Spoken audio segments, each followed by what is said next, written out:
Not everything that is old needs to go. Welcome to the North Face of wine.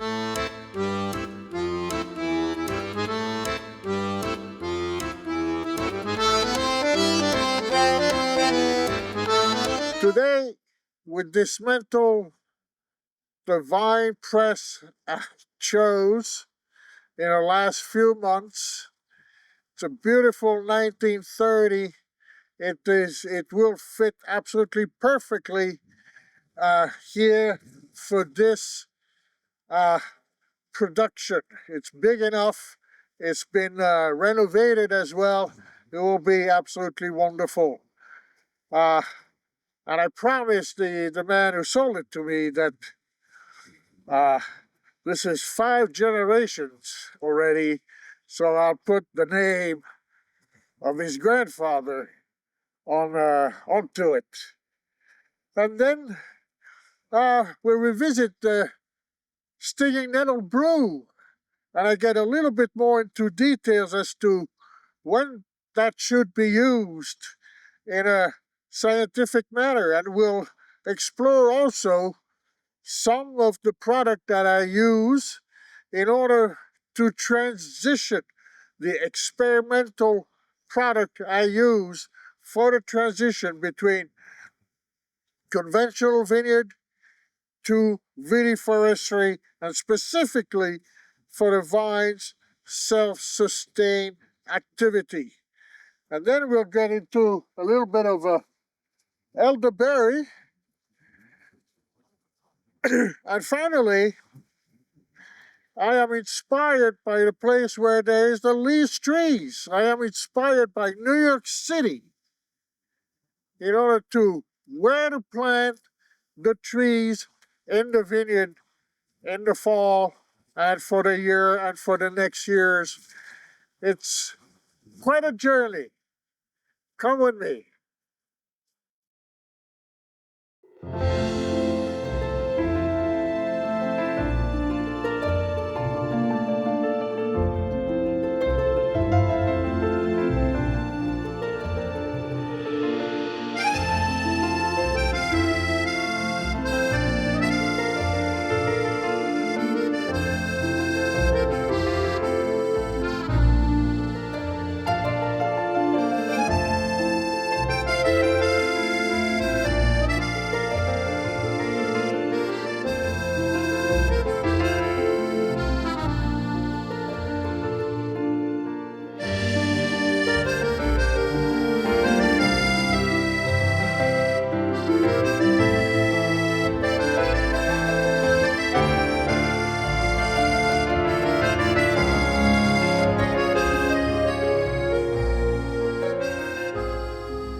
Well, here we are.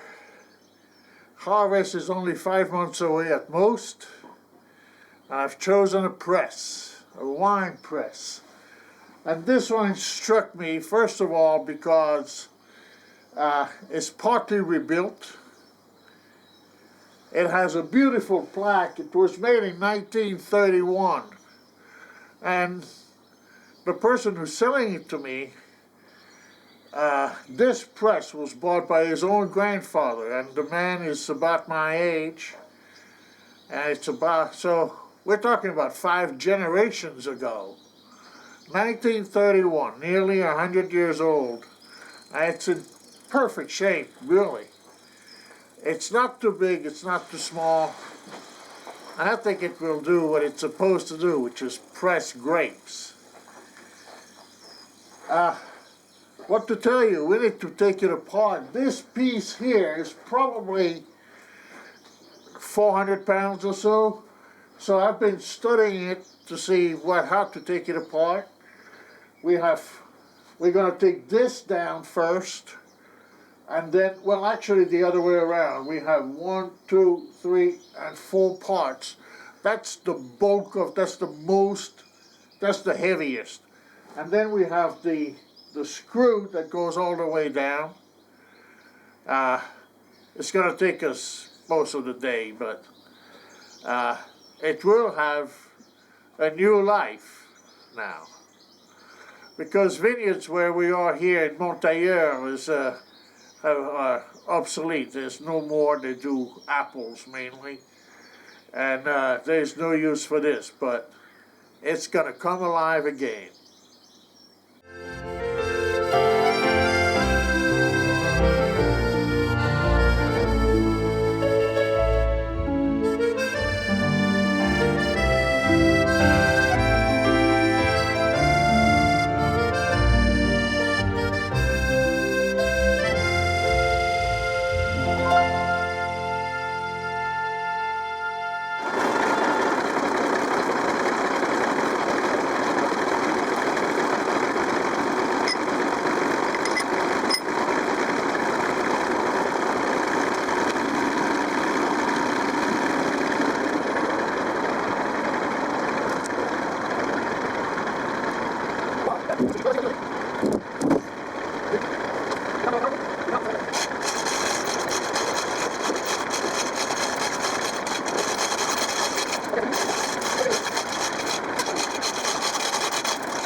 Moi, il veut pas s'envoler.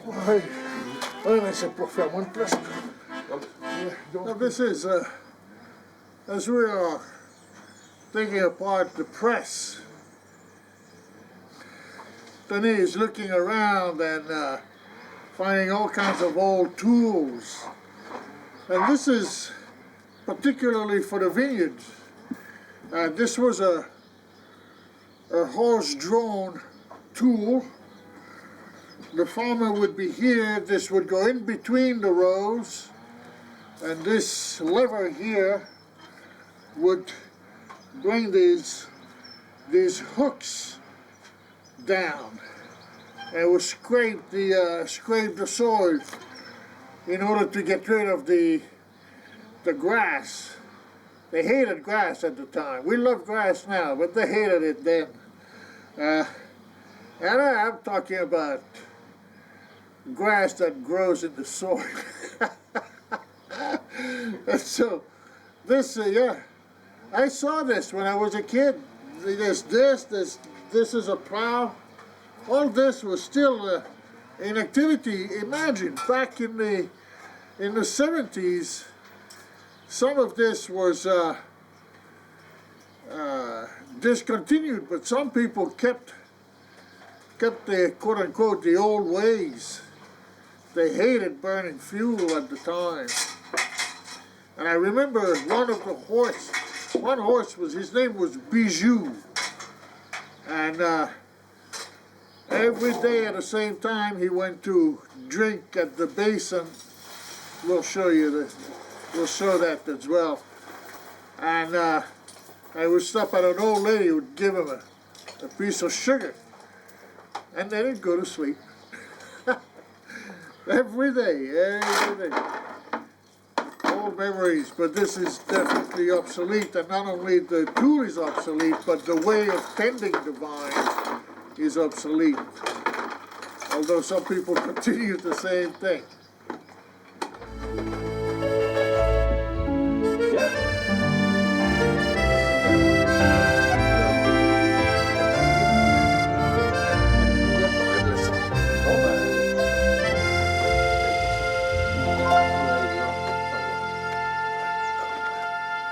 Okay.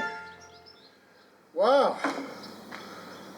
So we have 1, 2, 3, 4, 5, 6, 7 pieces. All right. Et là, c'est bien.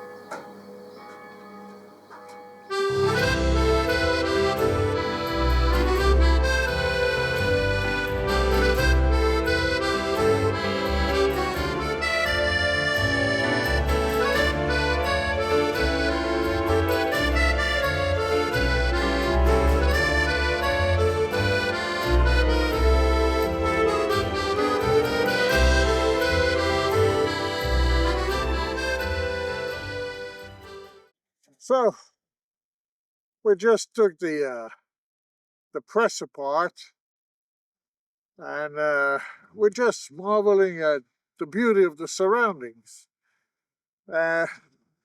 This is a region where a lot of wine was produced, but we're about 20 miles from the vineyard, and they lost the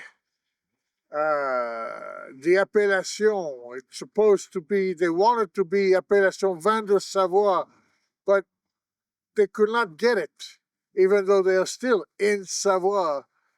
The appellation stops about 10 miles from here. So we can see up there still some remnant of parcels. But what they did was take the grapes, take the vines, uproot the vines, and they planted a lot of apple trees around here. And that's why they no longer use the press, for that matter. But it's a beautiful region here still, of course, in Montailleur. And it gives a sense of how the government also controls who can do what, and how lucky we are really in Chignan to have our own appellation, not only Savoie, but appellation Chignan, Jacquère and Bergeron, appellation contrôlée. And it's really sad, because what's interesting now, I was talking earlier, is that this region now, with climate change, is slightly tilted towards the east. So it's not as hot as it is in Chignan. And it would actually make a perfect, it actually makes a perfect place to make vitiforestry now. It's absolutely perfect. The weather is excellent, and now since the trees grew back, it would only be a matter of plowing a little bit, uproot a few trees, not much, and start right into the future.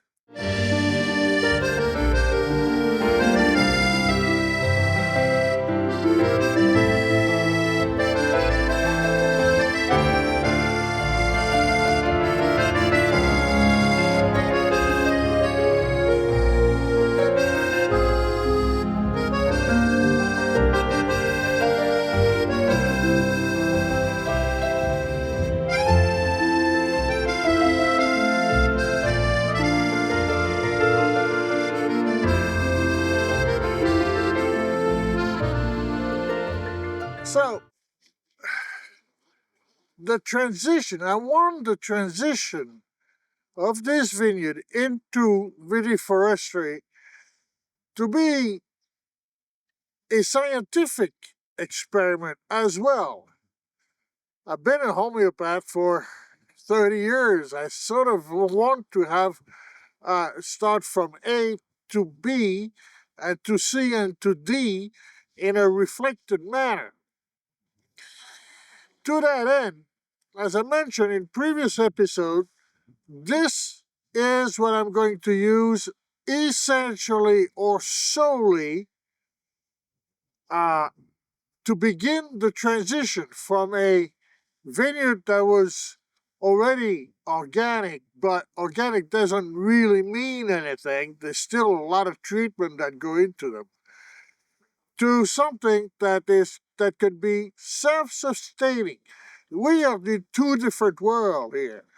I want a vineyard that is self-sustaining, and this is what is supposed to be to make the transition. It's experimental, as it says here. It's really designed for vineyards. And what it is essentially a multivitamin for vineyards, for the vines, in order to begin for them to be able to fight disease. Essentially, we have a disease from an insect and the mildew, a fungal disease that comes especially when it rains. It rained for the last 2 days.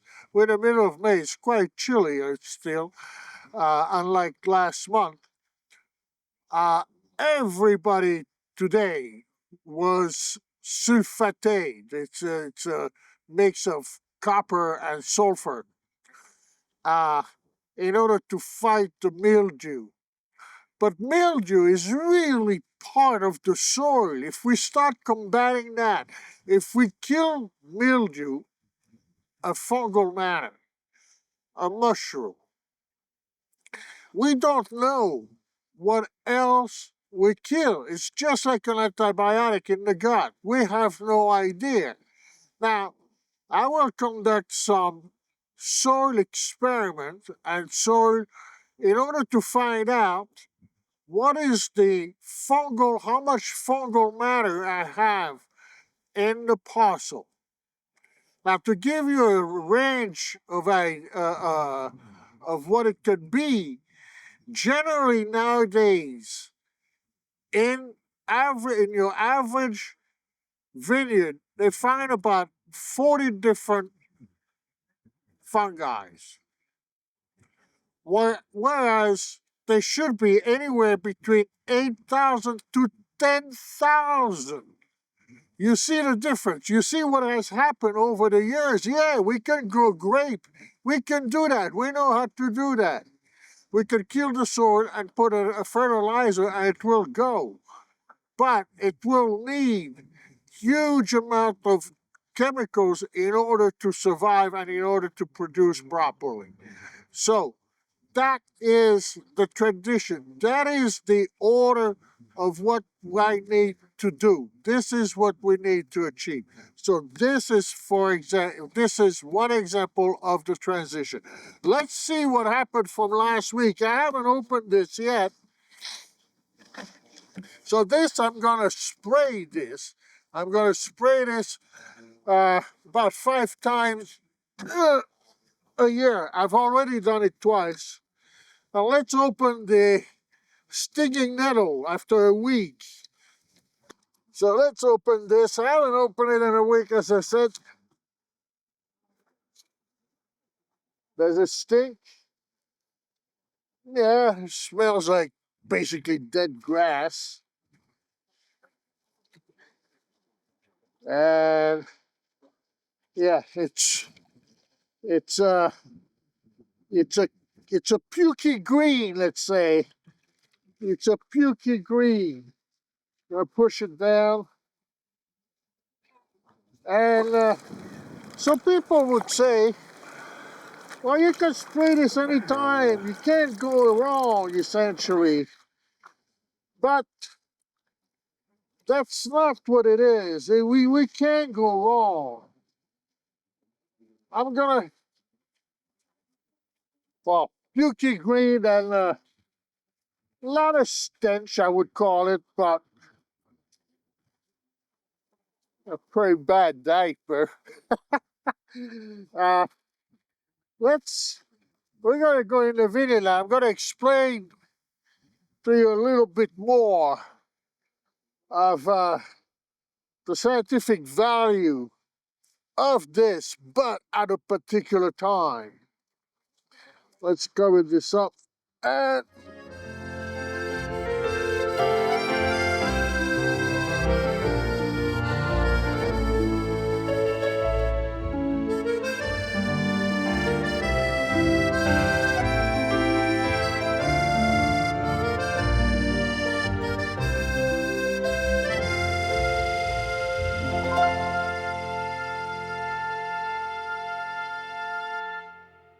so you'd be hard pressed finding anyone say that stinging nettle brew is bad in any way. But it can be. And that's where science really makes a difference, because this will have to be measured. I'm not going to get into the greatest detail, but it needs to be under 300 EH, which is an electronic measure, a measure of electricity, really. And the lower it is, the more antioxidant it has. You see, but we need to be careful because we have leaves here on this vine. For example, this leaf here, not because it's big, this one, for example, is smaller, but it's very much greener than this one. This is still absorbing its own vitamin C until, with photosynthesis, it makes its own again. So in order to mature, uh, it processes its own vitamin C. If I were going to put stinging nettle brew on top of this, it would be extremely nefast. It would be negative. It would not be good. It would actually burn the leaves more than anything else. I could put it in the ground, but that's not the point. Uh, the point is for the plant itself to use the antioxidant, if it is proper, if it is under 300, I will spray it so as to help further strengthen the vines so that the mildew cannot literally stick to it. It will combat the mildew that way. Only that way can it combat the mildew. It will not otherwise. So that's why some gardeners, but like I said last week, I am running a vineyard here. It needs to generate a profit somewhere. And so therefore I have to be very careful of what I do. And since most of what I do is experimental, we need to, it's not what the old guys did doesn't stand really much in this parcel. Not that I have anything against it, really, but we are, I think, in a new era. It's really important to understand that. That's why I'm going with vitiforestry.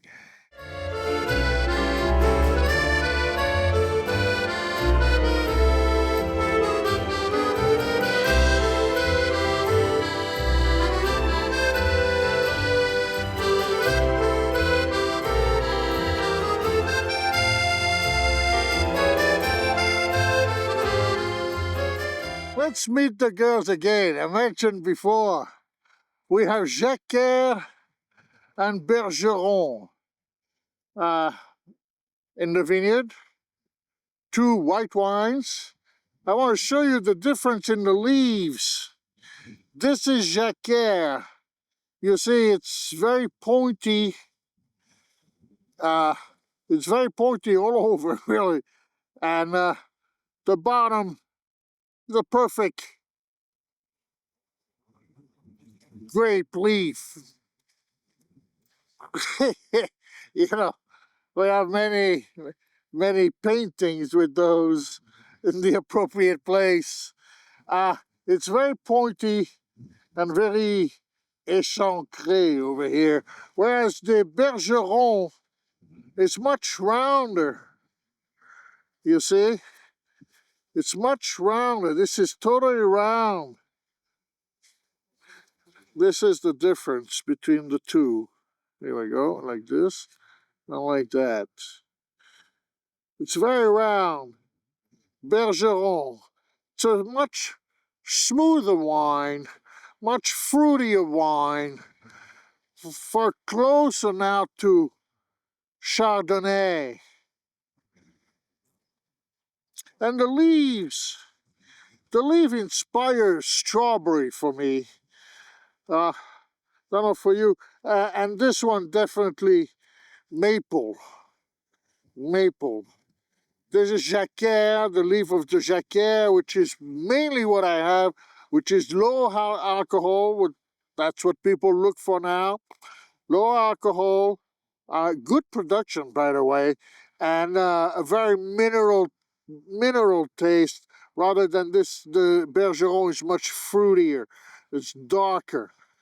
And I think, still now, I don't know yet, there's no final decision, but I may make a cuvée, which is about 15% of Bergeron, 85% of Jacquère. But there's a particular sensation. This is the way I'd like to change the wine, because I think it's become too snobbish. What I want in a wine is a sensation. I want an experience. And I have a specific experience that I'm going to try to induce into the wine. It will be very refreshing. It's meant to. What I have in mind is, you come home, you open a bottle of wine, this wine, and the sensation, not whether it's toasted orange or lemon or whatnot, what I would like you to experience is, just that. That's where I think a wine is.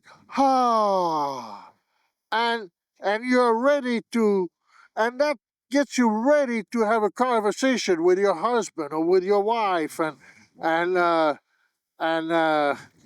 inspire TLC, tender loving care. That's really my first. This is exactly what I would like people to drink my wine. The experience for people to drink my wine, not look for anything else, but yeah, I'm happy. I'm done with work today. Here we are. Let's have a nice bottle of wine and and love each other. That's the intent.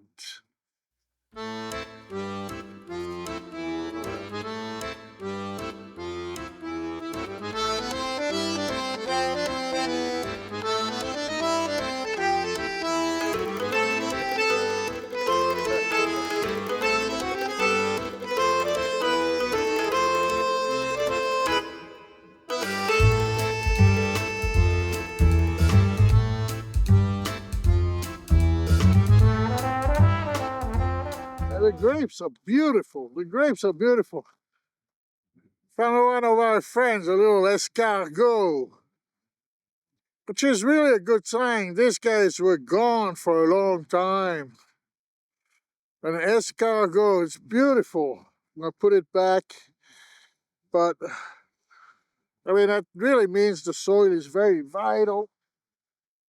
Okay, back in the shade. Like I say, it rained for a couple of days, 2-3 days now. There's no sign of mildew. This morning, everybody was blowing. they were sulfated, they're spraying. Everybody was spraying today. And actually, when Denis came, he said, it smells. Yeah, no sign of mildew anywhere. I went about. Like I said, these leaves are still a little red. These leaves here are still a little red. Again, these leaves are absorbing their own vitamin C. It would not be good to put the stinging nettle brew on there. But here's a question I get very often. This is actually probably the most asked question. People say, okay, you want to do vitiforestry, right? And so it's going to create shade. And don't the vines need sun to to ripen? Well, yeah, of course they do. I would say like any plant, like any fruit, it needs sun. But the point here is there is too much sun. And so therefore, 2 years ago, for example, we harvested in the middle of August. So what happened is that the grapes were ripe, but they were not really mature. You would have at least another month. So if you're missing a month in a grape, the taste is not going to be the same. You see, the maturity. What I'm looking for is for depth. That's why I want 10,000 of fungi in the soil. That's why I want to delay harvest now. See, they say, well, they used to harvest in the middle of September was early. Well, yeah. I mean, the reality is these vineyards all over were created on ideas from back then, before climate change. Now that we have climate change, it's actually a good thing to create some shade. It's a good thing to create less heat so that the vines and the grapes can be more mature. To that end, I am inspired by New York City, where I spent 40 years of my life, most of my life for that matter. And in New York City last week, I thought, well, every time the building goes up, they have studies regarding the shade that it creates. Generally, what they care about is the shade it creates over Central Park. And I was inspired by that last week. What I'm going to do in the fall when I start planting is I'm going to study the National Electric Company has all of that information because they install solar panels on roofs.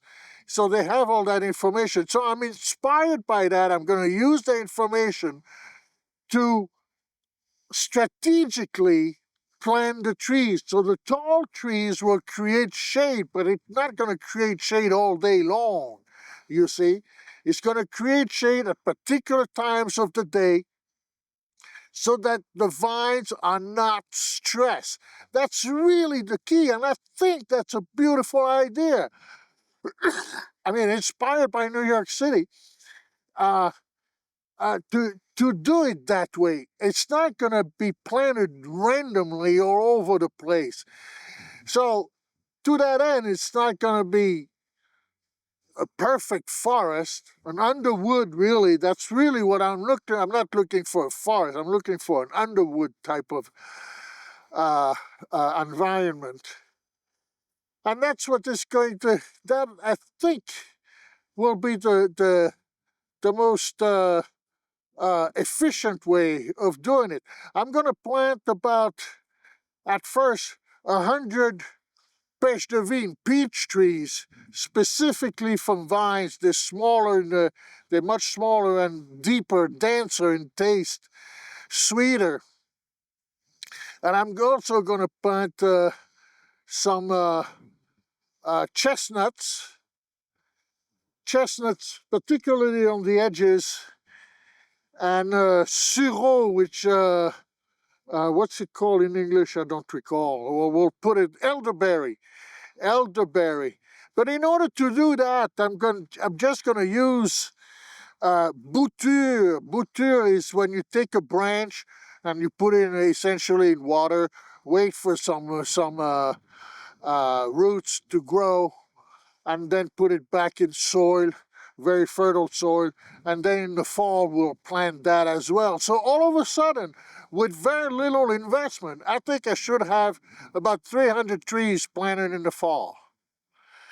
And that needs to prove that it can be done for also a minimal amount of investment. Now there's a human investment, yeah, but why not? Hopefully it will all pay off. But certainly the journey is quite a beautiful one.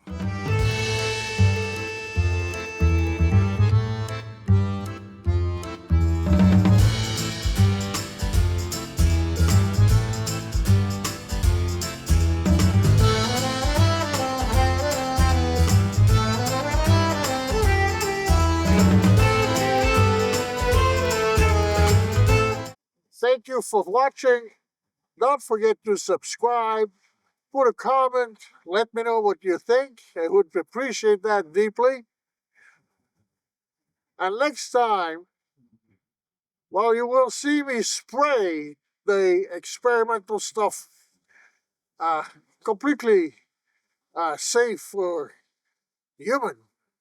So I make it a point actually of being a t-shirt, which is puzzling most people around here. How can you spray something with a t-shirt?